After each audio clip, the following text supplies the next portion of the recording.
बस इस स्किल को मास्टर कर लो and you will be able to achieve most of your goals within a particular area. किसी लाइफ के एरिया में अगर आप मैनिफेस्ट नहीं कर पा रहे हो, ये स्किल आपको बहुत ज़्यादा हेल्प करने वाला है। Hi guys, thank you for stopping by, thank you for stepping into your own healing process because we human being we cocreate, we cooperate and we coregulate with each other. हमारी healing का इस humanity पर effect पड़ता है। So keep on doing your inner work. Guys, आज के video को start करने से पहले जो बेसिक चीज़ें हैं मैं आपको बता देती हूँ कि मैनिफेस्टेशंस किस तरीके से हमारा माइंड करता है हमारे लिए। तो होता क्या है, जब भी हम कोई गोल सेट करते हैं वो हम करते हैं कॉन्शियसली। क्यों? क्योंकि हम कॉन्शियसली चाहते हैं कि हमारा जो पर्सोना है वो बहुत अच्छा हो सोसाइटी में। हम कुछ भी मैनिफेस्ट करना चाहते हैं ना, वो यूजुअली इसलिए होता है ताकि हम अच्छे लगें, अच्छे दिखें, हमारा बेटरमेंट हो, हम सोसाइटी में ग्रो कर पाएं।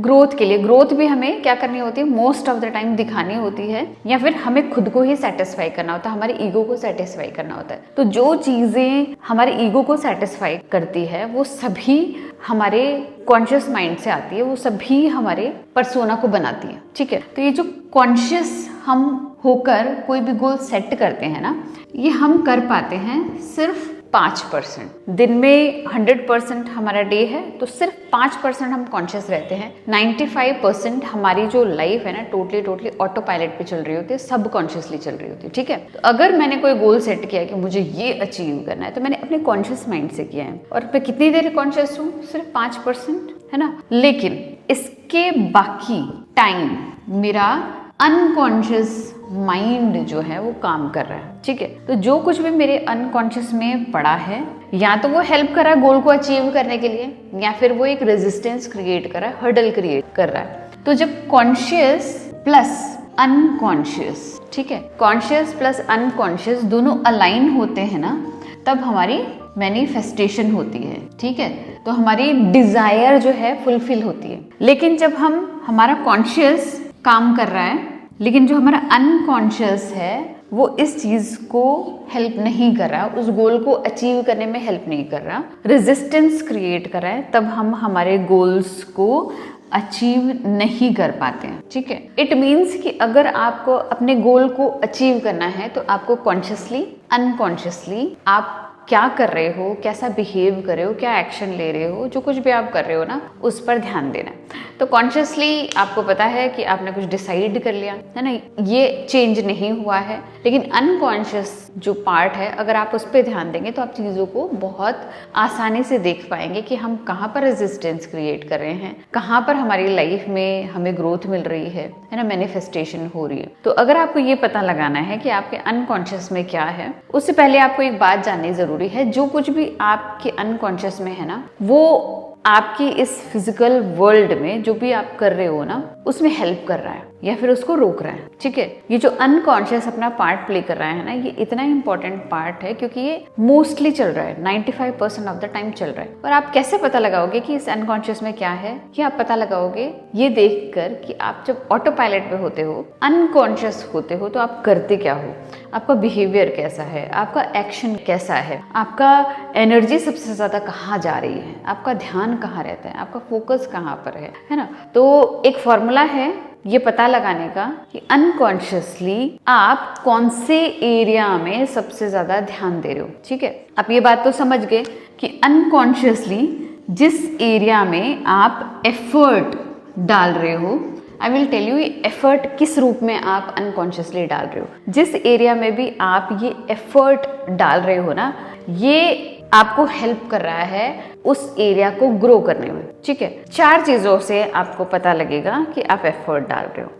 नंबर 1 थिंग इज मनी, आपका पैसा कहाँ जा रहा है अनकॉन्शियसली। ठीक है, एनर्जी, आप एक्शन कौन से एरिया में ले रहे हो, टाइम, आप कौन से एरिया में सबसे ज्यादा अपना टाइम इन्वेस्ट कर रहे हो, एंड फोकस, आपका ध्यान सबसे ज़्यादा कहाँ रहता है, आप किस बारे में सबसे ज़्यादा सोचते हो। ठीक है, अगर आपने इन चारों चीज़ों की इन्वेंट्री रखना स्टार्ट कर दी, अकाउंटेबिलिटी रखना स्टार्ट कर दी, you will be able to know कि कौन सा एरिया आपका स्ट्रांग है। ऑब्वियसली जिस एरिया में आप टाइम दोगे वो चीज़ अपने आप होने ही लग जाएगी, आप नहीं चाहोगे तो भी होने लग जाएगा। आप एक्शन लगा रहे हो, उसमें अपनी एनर्जी लगा रहे हो, उसमें अपनी मनी लगा रहे हो, क्योंकि ऑब्वियसली आप मनी क्यों लगाओगे, उसको ग्रो करने में ना। वो एरिया बढ़ता है, जब आप मनी लगाते हो वो एरिया पर्टिकुलर एक्सपैंड होता है, क्योंकि आप या तो उसमें जो है एनर्जी डाल रहे हो या फिर ऐसा कोई स्किल डाल रहे हो, कोई रिसोर्स डाल रहे हो, कुछ ऐसा आप उस एरिया पर्टिकुलर एरिया में कर रहे हो, उस मनी की वजह से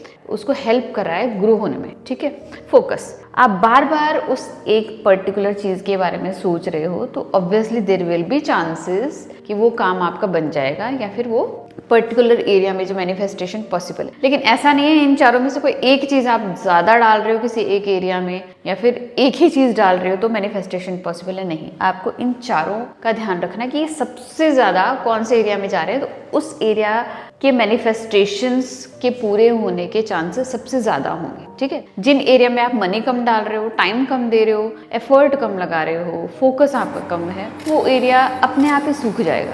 ये चारों चीज़ें इज लाइक पानी है, खाद है एक पौधे के बढ़ने के लिए। आपका वही एरिया बढ़ेगा आपकी लाइफ का जहाँ पर आप ये चारों चीज़ें डाल रहे हो। अगर आपको ये अनकॉन्शियसली पता लग रहा है आप कहाँ पर डाल रहे हो और कॉन्शियसली आप इसी एरिया में अपना गोल बनाते हो, है ना, तो देयर विल बी चांसेस कि वो गोल पूरा हो जाएगा। अब मैं कुछ एग्जाम्पल्स के साथ आपको समझाती हूँ। नंबर 1 एग्जाम्पल, मेरे लाइफ का एक एक्सपीरियंस। शादी होने के बाद जब मेरा फर्स्ट बेबी हुआ तो क्या हुआ कि I was mom for the first time. मुझे चीज़ों को हैंडल करना नहीं आता था, तो जितना भी टाइम मुझे मिलता था ना, मैं यहाँ से वहाँ से टाइम चुरा के लाइक पूरी तरीके से नहाती भी नहीं थी ढंग से, ब्रश भी नहीं करती थी, अपना केयर तो मैं कंप्लीटली मैंने छोड़ दिया था। सारा टाइम जितना पॉसिबल हो सकता था मैं बच्चे में लगाती थी। मनी भी जितना हो सकता था ना मैं बच्चे में लगाती थी, क्योंकि मुझे एक मॉम गिल्ट था, क्योंकि मैं एक वर्किंग वुमेन हूँ। तो मुझे ऐसा लगता था मैं इसको टाइम पूरा नहीं दे रही हूँ, तो मैं उसकी भरपाई के लिए ना उसके लिए टॉयज़ लाया करती थी, अननेसेसरी स्टफ ला कर उस चीज़ को फिल करने की कोशिश करती थी कि अगर मैं नहीं हूँ, मैं ऑफिस में हूँ, तो वो बच्चा खेल लेगा, क्योंकि she was the only one child. उसके साथ कोई खेलने वाला भी ऐसा बच्चा नहीं है जो उसके जैसा हो और उसको एंटरटेन करे। And we are the nuclear family, तो आई थॉट कि बहुत सारे टॉयज लाती हूँ, तो I invested lots of money there and action. मैं सारा काम इस तरीके से ऑर्गेनाइज करती थी कि बच्चे की मालिश करना, नहलाना, धुलाना, सुलाना, खिलाना, पिलाना, मेरे जाने से पहले जो जो चीज़ें मैं कर सकती हूँ, और वो सभी चीज़ें करना जो कि मैं नहीं हूँ, तो that can help my mother in law so that she can take care of my daughter well। and वो खुद भी परेशान ना हो, ना मेरी बेटी परेशान। ऑब्वियसली वो खुद नहीं परेशान होंगे, उन्हें एफर्ट नहीं लगाना पड़ेगा, तो मेरे बच्चे को प्रॉपर टाइम मिल पाएगा। तो I used to do all the things to manage everything, ताकि मेरी बेटी को कोई भी जो है ना प्रॉब्लम ना आए, कोई भी परेशानी उसे ना हो, या फिर मेरे घर वालों को कोई भी परेशानी ना हो। एंड अदर देन फोकस, मैं ऑफिस में भी होती थी पर मैं घर में भी होती थी। लाइक मैं पूरे टाइम अपनी बेटी के बारे में ही सोचती रहती थी कि यार अब वो उठ गई होगी, अब वो सो रही होगी, उसने खाना खाया कि नहीं खाया। ऑल्दो मैं लंच में भी बहुत दूर से आती थी, इट्स लाइक ऑलमोस्ट 10 किलोमीटर्स। मेरा ऑफिस घर से 10 किलोमीटर की दूरी पर है, लेकिन फिर भी मैं लंच में आती थी बहुत फास्ट अपनी स्कूटी को राइड करके कि मैं जल्दी पहुंच जाऊँ, ज़्यादा टाइम यहाँ दूँ, है ना। तो इस चक्कर में क्या हुआ कि मेरा टाइम, एनर्जी, मनी, एफर्ट सब कुछ जो है मेरे फर्स्ट चाइल्ड में गया। तो मेरा जो जॉब था ना, वहाँ पर मेरा बहुत कम ध्यान रहता था, ना तो वहाँ टाइम देती थी, एफर्ट, एक्शन, मतलब कुछ भी नहीं लगता था मेरा वहाँ पर। तो उससे क्या हुआ कि मेरी वहाँ की ग्रोथ जो है डिक्लाइन हो गई, क्योंकि मैं बहुत ज़्यादा टाइम, एनर्जी, मनी, फोकस यहाँ लगाती थी।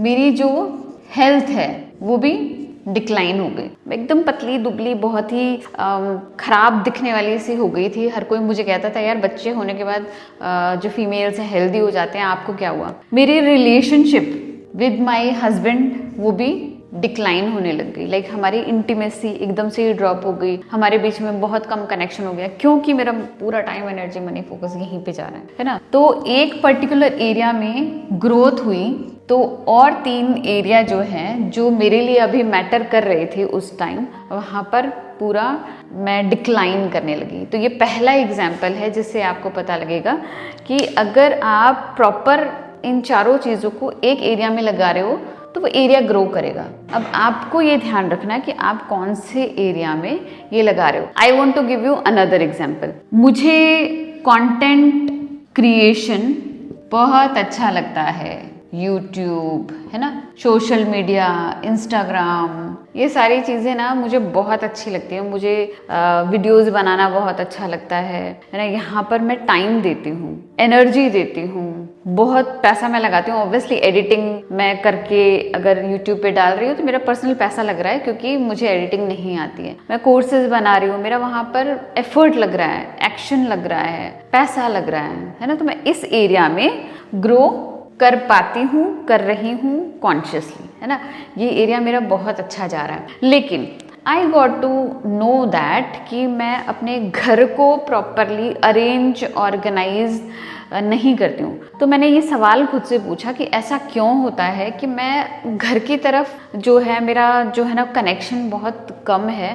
मैं यहाँ पर चाहती भी हूँ ना तो भी यहाँ पर मैनिफेस्ट नहीं कर पा रही हूँ। मैनिफेस्ट इन द सेंस कि मैं जो प्रॉपर मेरा गोल है ना कि घर पूरा ऑर्गेनाइज रहे, क्लीन रहे, मतलब कुछ भी स्पॉट कहीं पर भी ना हो, कोई भी जाला ना हो, अगर मेरा गोल है तो, है ना। अगर मेरा गोल है, मेरा गोल पूरा होना चाहिए और मेरा घर बहुत अच्छा लगना चाहिए, ठीक है। Then I got to know that कि सबकॉन्शियसली इनमें से कुछ भी मैं नहीं कर रही हूँ। ना तो मेरा टाइम घर की क्लीनिंग, ऑर्गेनाइजिंग में मैं दे रही हूँ, ना कोई खास एक्शन लगा रही हूँ, क्योंकि मेरी काम वाली बाई आती है, वो झाड़ू पोछा करके जाती है, ठीक है। एफर्ट जो है बहुत कम, मैं तो पर्सनली बहुत कम एफर्ट लगाती हूँ। एनर्जी जो है मेरी खुद की बहुत कम लगती है, मेरा फोकस बहुत कम रहता है। मनी जो है बेयर मिनिमम, वो काम वाली बाई जितना रुपए ले जाती है उतना बस, उसके अलावा कोई भी टाइम, एनर्जी, मनी, फोकस घर के ऊपर मैं इतना नहीं दे रही हूँ। Because subconsciously I am not that much connected with this goal. इस गोल के साथ ना मेरा इतना डीपर कनेक्शन नहीं है। तो जब मैंने इन चारों चीज़ों को फाइंड आउट किया तब मुझे पता लगा कि सबकॉन्शियसली भी ना मेरा कोई इंटरेस्ट नहीं है इस पर्टिकुलर एरिया में। तो अगर जब मेरा इसमें कोई पर्सनल इंटरेस्ट नहीं है सबकॉन्शियसली, तो मेरा टाइम, एनर्जी, मनी, फोकस अपने आप ही कम हो जाएगा। जब ये कम हो जाएगा इस पर्टिकुलर एरिया में तो ऑब्वियसली ये थोड़ा सा डिक्लाइन तो होगा। एंड जब ये डिक्लाइन होगा तो मुझे समवेयर ऐसा लगेगा, यार मैं कॉन्शियसली चाहती हूँ करना, बट मैं क्यों नहीं कर पा रही हूँ। तो ये जो क्यों का आंसर है ना, वो यही है कि subconsciously I am not like connected with this particular thing. तो आई होप इन एग्जाम्पल से आपको समझ आया होगा कि क्यों आप लाइफ के एक पर्टिकुलर एरिया में अच्छा परफॉर्म कर रहे हैं और क्यों आप लाइफ के एक पर्टिकुलर एरिया में कॉन्शियसली चाहते हुए भी वहाँ पर अचीव नहीं कर पा रहे हो, क्योंकि आपका सबकॉन्शियस वहाँ पर हेल्प नहीं कर रहा है। कैसे पता चलेगा आपका सबकॉन्शियस हेल्प नहीं कर रहा है? अगर आप ये चारों चीज़ खुद से पूछेंगे, क्या मैं उस एरिया में टाइम, एनर्जी, मनी, एफर्ट लगा रहा हूँ या लगा रही हूँ। आई होप आपको आज का वीडियो अच्छा लगा होगा। अगर अच्छा लगा तो प्लीज़ लाइक कीजिएगा, मेरे चैनल को सब्सक्राइब कीजिए। मिलते हैं ऐसे ही इंटरेस्टिंग वीडियो में, तब तक के लिए बाय।